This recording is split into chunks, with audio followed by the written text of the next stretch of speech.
In the summer of 2009, Redwood National Park was a realm of ancient giants, its redwood trees soaring hundreds of feet, their canopies weaving a tapestry of shadow and emerald that seemed to hum with secrets older than civilization itself. Amid this primal wilderness stood Jackson Wyatt, a 32-year-old fire lookout, perched in a wooden tower that clung to a rocky outcrop like a sentinel defying gravity. The tower, weathered by decades of coastal storms, was his domain, 80 feet above the fern-choked forest floor, its creaking timbers a constant reminder of its fragility against the vastness below. For Jackson, born and raised in the nearby town of Arcata, the Redwoods were home, their scent of earth and resin woven into his earliest memories. As a boy, he traded superhero comics for trail maps, dreaming of a life where the forest was his office. Now, he lived that dream, or so he believed. Jackson was a man of contradictions, introspective yet quick with a laugh, solitary yet tethered to the world by his radio and his humor. His nickname, Ranger Joker, was earned through years of quips that lightened the mood at ranger stations. Mock lunch orders scribbled in logbooks, 1 elk burger, extra moss, or teasing the squirrels that raided his deck for crumbs. His humor was a shield, a way to navigate the isolation of his post, where days could pass without another human voice. But beneath the jests, Jackson was a professional, his eyes sharp for the faintest curl of smoke, his logbooks a meticulous record of wind, rain, and the forest's moods. He loved the tower's view, miles of redwoods rolling toward the Pacific, their trunks like cathedral columns, their silence a hymn to endurance. This is the story of how that silence turned predatory, how Jackson's sanctuary became a battleground, and how a creature, unseen by science, unclaimed by reason, shattered his faith in the world he thought he knew. It's a tale rooted in the eerie pulse of Redwood's depths, where the air thickens with whispers no map can chart. Crafted in the haunting, layered style of John Langan, whose stories peel back the skin of reality to reveal the primal beneath. This documentary narrative by the forbidden excavation weaves Jackson's ordeal with those of other lookouts, blending physical evidence, visceral terror, and questions that claw at the mind long after the telling. Picture yourself in that tower, the night pressing against the windows like a living thing, a snap echoing from the dark below. Would you dare to look? Would you trust your eyes, or close them tight, hoping the unknown passes you by? Jackson's days were a ritual, each act a thread in the tapestry of his solitude. Dawn began with the climb, 112 spiral steps up the tower's rickety frame, the wood groaning under his boots, salt air stinging his nostrils. The stairs were a gauntlet, their iron bolts rusted, their planks warped by years of fog and rain. At the top, a 12 by 12-foot cabin awaited, its walls papered with faded maps and yellowed notices, its floor scuffed by generations of lookouts. A single cot, a dented metal desk, and a propane stove crowded the space, while a glassless window offered a 360-degree view of the Redwoods' dominion. The Pacific glimmered faintly to the west, its horizon often lost in mist, while to the east, ridges folded into shadow, hiding valleys no trail could reach. His job was deceptively simple: watch for fire, report the weather, stay sane.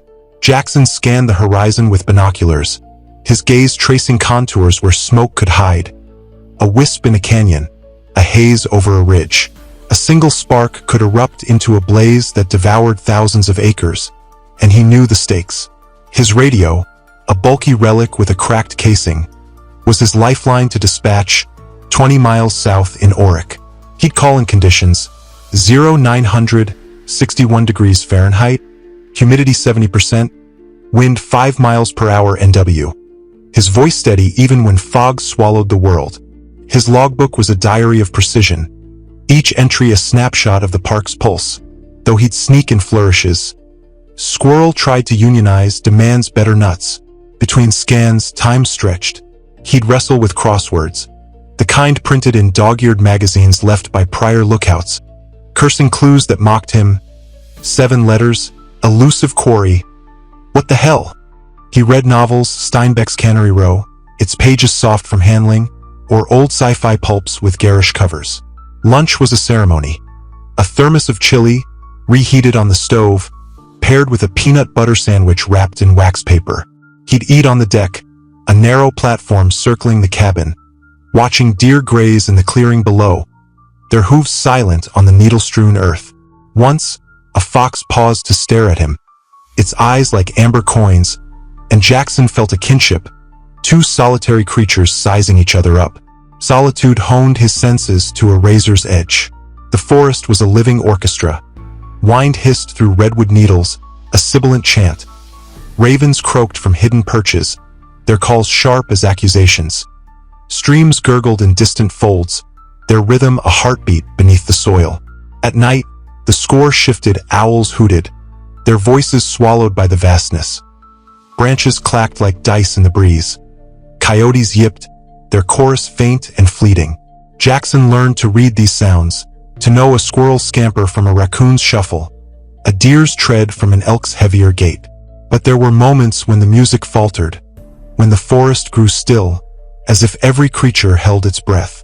He'd pause, flashlight gripped, scanning the tree-line for movement. "Mind's playing tricks," he'd mutter, but his pulse would quicken, betraying the lie. Humor was his anchor. He'd radio Luis, a ranger with a laugh like gravel, swapping banter to fill the quiet. "Heard the trees whispering your name, Luis." Jackson would tease, and Luis would fire back, "Tell him I'm retired, amigo." They'd trade stories, Luis's tales of bar fights, Jackson's of childhood hikes gone wrong. Each quip a defiance against the tower's isolation. Yet, at night, when the radio fell silent and the lantern cast long shadows, Jackson felt the forest's weight. The tower was exposed, its height a beacon, its walls too thin against the dark.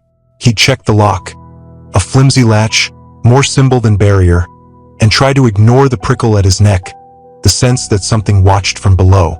One July evening, restless after a day of fog and crosswords, Jackson decided to walk the trail near his post.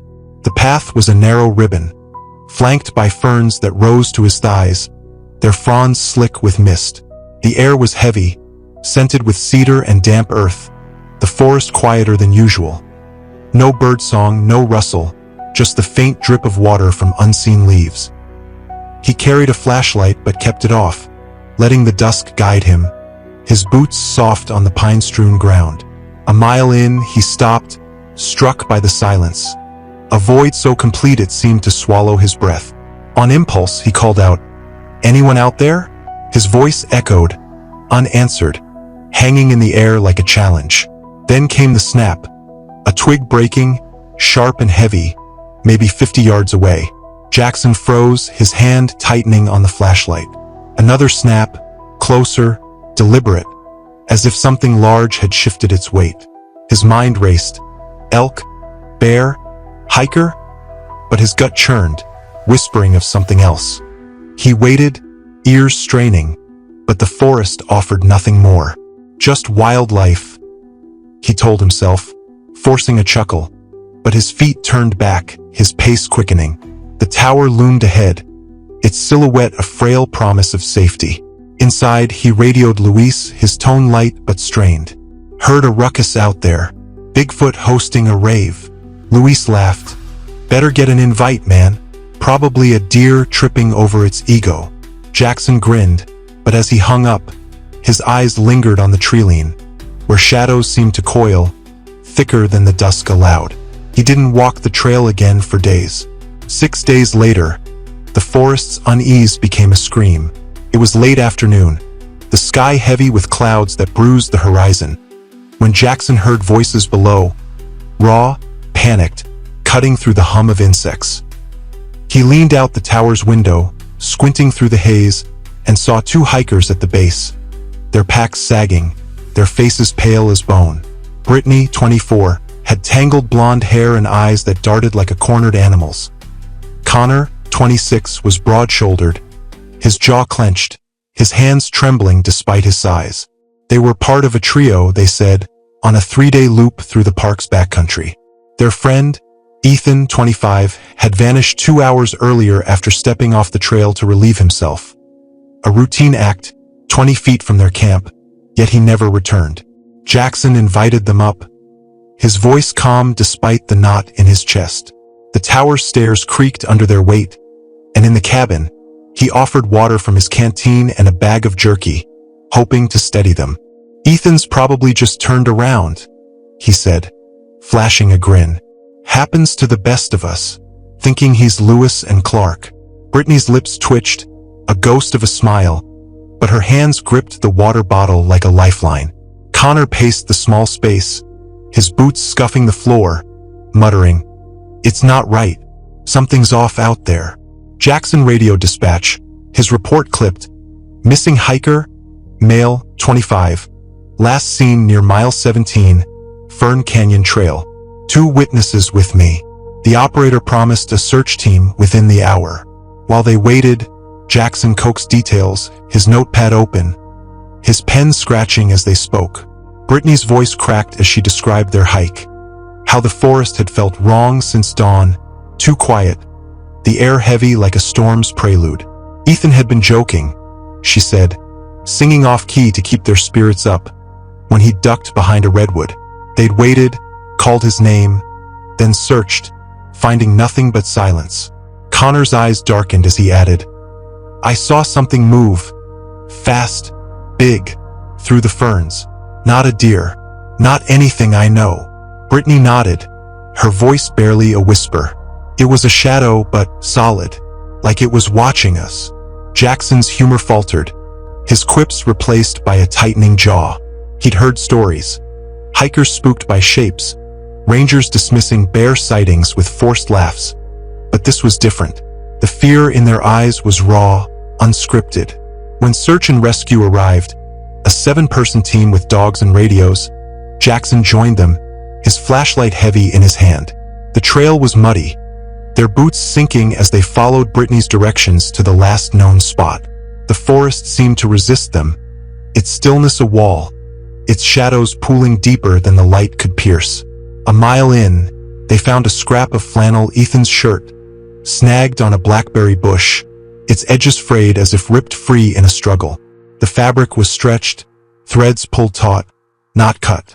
Nearby, a hiking shoe lay abandoned, its laces intact, its sock torn, dangling like a flayed skin. The dogs whined, noses low, but refused to track further, their handlers exchanging uneasy glances. The team fanned out, their lights slicing through the dusk, their voices muted as if the forest swallowed sound. Jackson's beam caught a glint, a buckle from Ethan's pack, half buried in mud, its strap shredded. Deeper, near a fallen redwood whose roots clawed the air like skeletal hands, they found Ethan. His body lay face down in a clearing, limbs splayed at angles that made Jackson's throat tighten. Blood soaked the earth, a dark halo around his head, his shirt shredded across the back, exposing muscle and bone. Strange cuts lined his arms, 3 parallel gashes on each, an inch wide, bone deep, their edges too clean for a bear's ragged swipes, too precise for a cougar's claws. The air reeked of copper and something fouler, a decay too quick for hours-old death. Clara, a veteran ranger with gray streaking her braid, knelt beside the body, her flashlight steady but her face pale. "This isn't normal," she said, her voice low, meant for no one but herself. The team stood frozen, their breaths shallow, their lights trembling. One ranger, a rookie named Tom, gagged and turned away, his beam catching ferns that swayed without wind. Jackson's eyes locked on the cuts, their symmetry chilling, like a signature etched in flesh. Clara pointed to footprints nearby, long, hoof-like, 14 inches from heel to toe, with a second impression behind each digit, as if claws overlapped. They were deep, pressed into soft earth, suggesting weight beyond a bear's. The tracks led toward a thicket of huckleberry, then vanished, as if the thing had leaped or dissolved into shadow. "2 animals," Clara said, her tone flat, but her eyes betrayed her. A flicker of doubt, of fear. They photographed the scene, flashes stark against the dark, then wrapped Ethan's body in a tarp, their movements mechanical, their silence louder than words. Jackson noticed other signs. A branch snapped 10 feet up, too high for a cougar. A fern crushed flat, its fronds matted with blood. A faint smear on a redwood's bark, dark and sticky. The dogs stayed leashed, their whines a constant undertone. Back at the station, Brittany and Connor sat huddled, blankets over their shoulders, their faces hollow. Brittany stared at the floor, whispering, "It saw us. It let us go." Connor's hands shook, his voice bitter. "Why him? Why not us?" The official report was sterile. Fatal animal attack, likely bear or mountain lion, pending autopsy. But Clara's argument with the supervisor, overheard by Jackson, was heated, her voice sharp. "Those tracks aren't bear. Those cuts aren't lion. You know it." The rangers' faces told the truth. Tight lips, averted eyes, hands that lingered on holstered radios. Jackson couldn't erase the image of those gashes, their precision a puzzle that gnawed at him. That night, in the tower, he checked the lock twice, then wedged a chair under the knob, a futile gesture against a forest that felt alive, awake, and hungry. The park responded with a clampdown. More patrols, a curfew for campers, trails closed near Fern Canyon. Jackson was ordered to stay in the tower unless called, a directive that turned his perch into a prison. He tried to reclaim his humor, radioing Luis with a strained quip. "Guess I'm king of the treehouse now. Send a crown." Luis chuckled, but his reply was curt. "Stay sharp, man. Something's weird out here." The levity felt hollow, drowned by memories of Ethan's body. The hoofclaw tracks, Brittany's haunted whisper. Nights grew oppressive, the moon often cloaked by clouds, the forest a void beyond the tower's frail glow. On the 10th night, just past 1 a.m., Jackson sat with a cold coffee, his crossword book untouched, its pages curling in the damp air. The cabin was a cocoon of light, his lantern casting a sickly yellow pool that barely reached the walls. Outside, the forest was silent. No crickets, no owls, no wind. A stillness so complete it seemed to press against the windows, testing their strength. He scanned the clearing below, his flashlights beam a thin lance against the dark, its batteries fresh but flickering, as if the night itself drained them. Something moved at the perimeter, a silhouette caught in the light's edge, tall, nearly 9 feet, its frame heavy like a bull moose but wrong, horribly wrong. Its torso was too broad, its front limbs bent at angles that mocked anatomy, ending in appendages too long, too jointed. Jackson steadied the beam, his breath shallow, and for a moment, it held the thing in focus. Fur dark and matted like moss soaked in tar. A snout like a hog's, elongated, burrowing into a face too narrow, its flesh puckered around a maw that glistened wetly. Eyes sunken deep, reflecting his light with a yellow so pale it seemed to glow from within. The creature stood still, its head tilted, as if measuring him, its gaze a weight that pinned him to the chair. He dropped the flashlight, the clatter deafening in the silence, and scrambled to retrieve it, his hands shaking. When he swung the beam back, the thing was gone, the clearing empty, but the air felt thicker, charged with intent. He grabbed the radio, his voice cracking as he called dispatch. "Something's out here, not a bear, not a deer. It's big, wrong." Dana, the night operator, sounded skeptical, her voice tinny through static. "Shadows play tricks, Wyatt. Stay put. Check again." Jackson bit back a retort, knowing she hadn't seen it, hadn't felt it stare. He paced the cabin, crowbar in one hand, flashlight in the other, his eyes darting to the windows. The silence broke with a crash, a muffled jolt that shook the tower, wood groaning, dust sifting from the rafters. His coffee mug slid to the floor, shattering, its shards glinting in the lantern's flicker. Another blow struck, harder, the floor tilting, papers cascading from the desk. Outside, a scraping began, slow, deliberate, like claws dragging across the tower's base, testing its bones. Jackson's heart thundered, his mind racing. Bear? Wind? Prank? But no bear hit like that. No wind scraped with rhythm. He edged to the window, peering down, his beam catching a flash of movement. Corded muscle, a glint of eyes, then shadow. The scraping grew louder, joined by a rasp, low and guttural. like breath forced through a ruined throat. Another crash rocked the tower, the floor slanting sharply, and Jackson stumbled, catching himself on the wall, his crowbar clanging to the floor.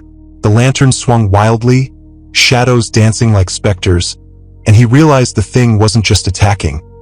It was dismantling, probing for weakness. Panic clawed at him, but so did defiance. Stay or go. Hide or fight. He chose to move, driven by fear and a need to see it, to know it wasn't a dream. He grabbed the flashlight, leaving the crowbar, too heavy, too slow, and crept to the stairs, each step a betrayal of the tower's sway. The spiral descent was a nightmare, the walls shuddering, the air thick with the scent of splintered wood. At the base, he swung his light, the beam slicing through ferns and trunks, catching nothing but darkness. The scraping stopped, replaced by that rasp, closer now, circling the tower's supports. He shouted, "Get out of here!" His voice raw, hoping noise would drive it off, but the rasp answered, louder, mocking. His beam caught it, 20 feet away, crouched low, its snout to the ground, eyes locked on him. It was massive, its limbs knotted with muscle, its fur patchy, revealing skin like charred leather. It shifted, its head tilting, and Jackson saw its claws, long, curved, glinting like obsidian, embedded in the earth. He froze, flashlight trembling. As it rose, its height swallowing the light. It didn't charge. It stepped, deliberate, toward a support beam and struck, with splintering with a crack that echoed like a gunshot. The tower lurched, and Jackson bolted back up, his boots slipping, his breath ragged, the stairs a tunnel of dread. Inside, he slammed the door, wedging the chair under the knob, his hands shaking so badly he dropped the flashlight again. The radio crackled. Luis, answering his earlier call, his voice taut, "Jackson, what's going on? Talk to me." Words spilled out, incoherent. It's hitting the tower. It's huge, not normal, claws, eyes. Luis cut in. "I'm coming. 5 minutes. Hold on." The tower shook again, a beam below snapping, the floor tilting so sharply the desk slid, pinning the door. The scraping resumed, now a chorus, claws on multiple supports, and Jackson realized it wasn't alone. Or it was faster than he'd imagined, circling, striking, a predator playing with its cage.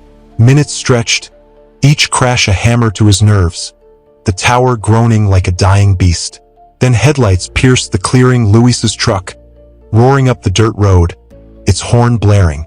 The blows stopped, and Jackson risked a look, his beam shaking. The creature stood at the tree lean, its silhouette stark against the headlights, torso heaving, eyes glinting like coins in a well. Luis fired his rifle, the shot deafening, and in the muzzle flash, Jackson saw it fully. Fur like blackened thorns, snout curled in a sneer, limbs bent like a spider's, yet heavy, grounded. It bounded into the ferns, its speed unnatural, the foliage parting and closing like a wound. Jackson didn't wait. He grabbed his logbook, flashlight, and jacket, scrambling down the swaying stairs to the truck. Luis drove, his face grim, neither speaking until the ranger station's lights loomed. There, they collapsed into chairs, trading shaky laughs that didn't reach their eyes. "So, we list that under bad vibes?" Luis said, his voice tight. Jackson nodded, but his gaze stayed on the road behind, expecting those eyes to flare again. Dawn revealed the tower's ruin. Claw marks gouged 3 inches deep, beams splintered like matchsticks, tracks matching Ethan's scene, hoofclaw hybrids that led nowhere. The structure leaned, a drunken giant, its deck 10 degrees off true. The park sealed the area, citing structural failure and wildlife hazards. The incident report was vague. Unidentified predator, possible bear, tower decommissioned. But rangers whispered of the thing, the shadow, names for what no manual described. Jackson resigned weeks later, unable to climb any tower without hearing that rasp, seeing that snout, feeling the sway of wood about to break. He kept the radio transcript, a single sheet where his fear lived, It's not an animal, it's something else. The tower was torn down, its wood burned, as if fire could erase what lingered. Jackson's nightmare wasn't solitary. It was a verse in a larger litany, a chorus of lookouts facing horrors that defy taxonomy. In 2007, Hank Fielder in North Carolina's Uhori National Forest woke to screams, finding a hiker's body twisted like rope, claw marks crisscrossing the chest, each gash wide as a fist. Tracks nearby were canine, 10 inches long, their edges blurred, as if the earth rejected their shape. His tower was scratched that night, gashes appearing silently, his radio dead until sunrise. Hank burned his logbook, quit, and sleeps with a shotgun, the forest's echo in his dreams. In 2010, Clayton Farnsworth in Zion National Park saw a reptilian predator. Crocodile snout, hide like cracked leather, claws like scythes. It circled his tower for 3 nights, its scrapes a metronome, stopping only when he fired flares. A ranger friend vanished, his pack found shredded, blood soaking the straps, no body recovered. Clayton's photos of the claw marks, curved, deep in rows of 4, were called vandalism, but he saw the rangers' fear, their hands lingering on knives. Mark Alvarez, Idaho's salmon chalice, 2008, described a coyote-like beast with scaly patches, eyes like oil slicks. It stalked his clearing, silent until it howled, a sound that rattled his teeth. His friend's dog, tied below, was gutted, its leash intact, entrails arranged in a spiral. Mark's sketches, jagged lines on yellowed paper, show a creature too lean, too wrong. Garrett P. Tahoe, 2011, found a ranger's hat, blood-crusted, then saw a coyote snout thing, heavier, its claws bending steel traps like foil. It watched him through his window, its breath fogging the glass. Martin Ditt, Zion, 2009, lost a partner to a gray-skinned creature. Coyote snout but graceful, its movements a ballet of menace.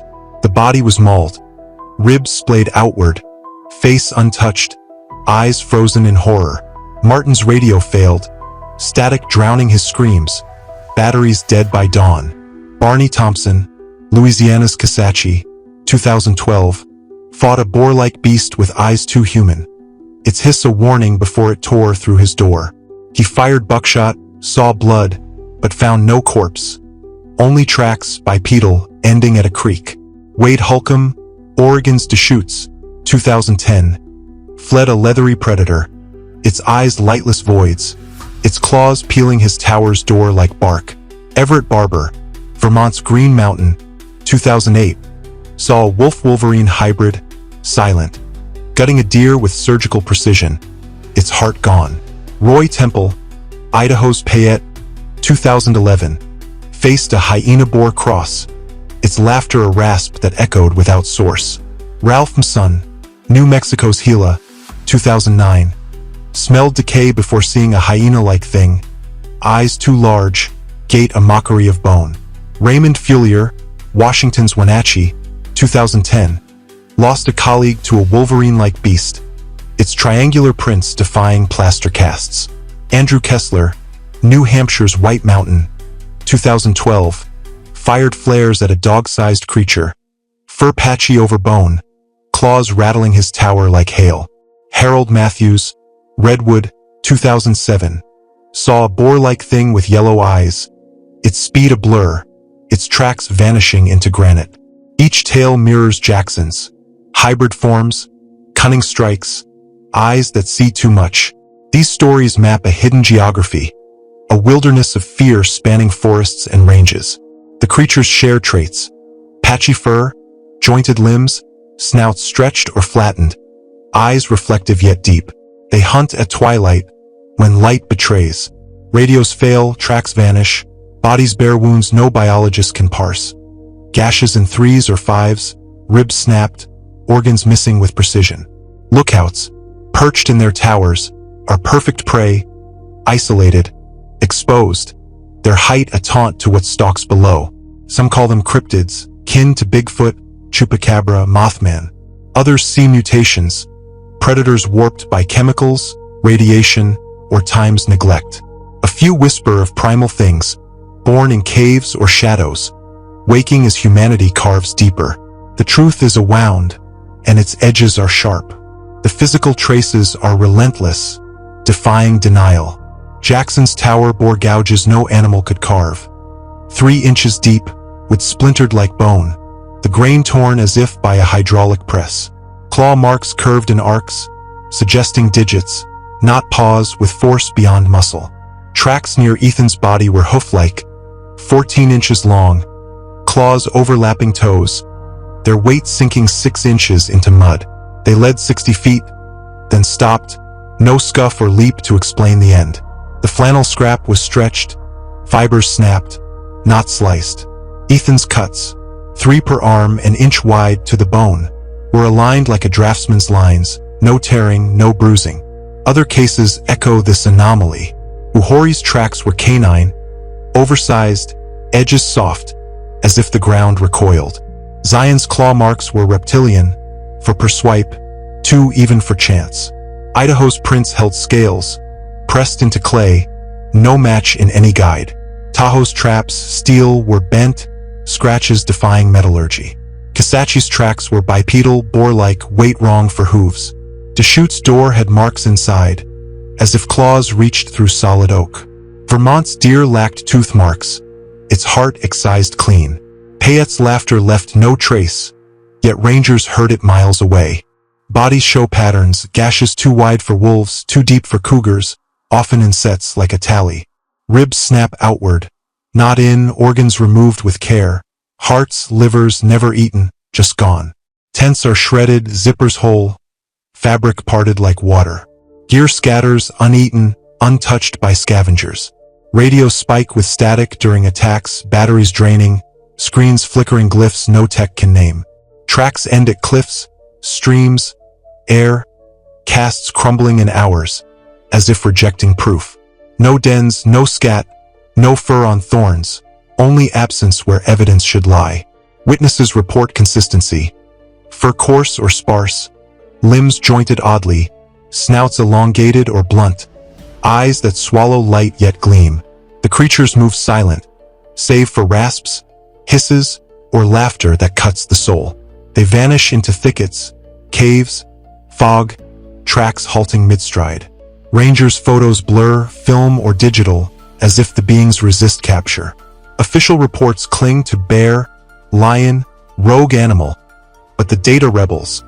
Casts defy taxonomy. Wounds mock physics. Silence screams louder than roars. The forbidden excavation has gathered relics. Casts, torn packs, scratched steel, all pointing to something real, something that hunts with purpose. Yet no body, no DNA, no end. The void is the evidence, a negative space where truth should stand. What drives these creatures? Hunger is too small a word. Jackson's cryptid didn't kill, it tested, circled, watched with eyes that judged. Others show the same cunning. Pacing trails, striking in rain, vanishing when pursued. They choose dusk, storms, solitude, as if they've mapped our weaknesses, learned our rhythms. Territory fits, human trails cut deeper, campsites scar the wild, roads wake what slept. But territory doesn't explain the patience, the way they leave bodies as signs, not meals. Adaptation tempts logic. Remote forests, untouched, could breed anomalies. Bears with warped claws, boars grown vast, coyotes scaled from tainted rivers. Chemicals, radiation, or inbreeding might twist forms, sharpen instincts. Yet, no mutation explains the uniformity across states, the shared traits, claws, eyes, silence, defying chance. A darker theory whispers. These are ancient, survivors of eras when teeth ruled. Caves beneath redwoods, chasms in Zion, bogs in Kisatchie. Could they cradle relics, stirred by our noise? Native tales speak of shadows, Wendigo, skinwalker, shapes that hunt the arrogant, their hunger not for flesh but for fear. John Langan's stories weave the primal into now, and here, the redwoods feel alive, their roots threading secrets older than stone. The forest might birth these things, not as beasts but as agents, its wrath, its memory. Or it's simpler. We've pushed too far, and nature bites back, Not with fire, but with eyes that see us small. Jackson's question lingers. Why me? Prey? Witness? Or warning? The cryptids don't answer. They watch, their silence a blade sharper than claws.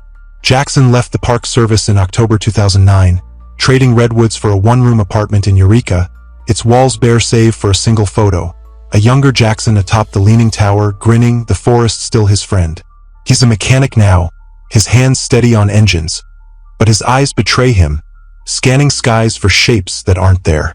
Nightmares bring the rasp, the snout, the tower's sway, wood cracking like bones. He avoids forests, even city parks where shadows pool too deep. The radio transcript, folded in his wallet, is a scar he can't discard. It's not normal, it's something else. The park rebuilt no tower there. The site a scar of cleared earth, signs warning of geologic hazards. Trails stay closed, yet hikers vanish, 3 in 2012, 2 in 2015. Their cases cold, their names hushed in ranger bars. The cryptid, if it was one, didn't die, it moved or hid or waits. Jackson tracks rumors online, forums where lookouts whisper. Their words his echo, claws, eyes, silence. He doesn't post, but reads, searching for a truth that slips like fog. Other lookouts bear similar wounds. Hank burns sage, Clayton sketches claws, Mark flinches at breezes. They've traded towers for desks, cities, bars, but the wild clings. A scent of resin, a rasp in the wind, a shadow no light burns away. Their humor, once a lifeline, is ash. Their jokes masking truths too vast. The forbidden excavation collects these voices, not to solve but to honor, to say, you saw, you survived. Redwood National Park endures, its trees a testament to time's patience, their shade a lure for dreamers. But dreams turn sharp. Beneath the ferns, beyond the paths, something watches, its eyes older than the giants above. Jackson Wyatt's story, and those of others, is a map of fear, charting where reason bends, where the wild reclaims its own. It's not ours, it never was. It has claws, cunning, and a patience we can't fathom. Imagine that trail, dusk falling, a snap breaking the hush. Would you walk toward it, light raised, or run, knowing some shadows chase faster than you flee? The forbidden excavation invites you to dwell in that choice, to share your fears, your questions. The redwoods wait, silent, and their silence speaks louder than we'll ever know.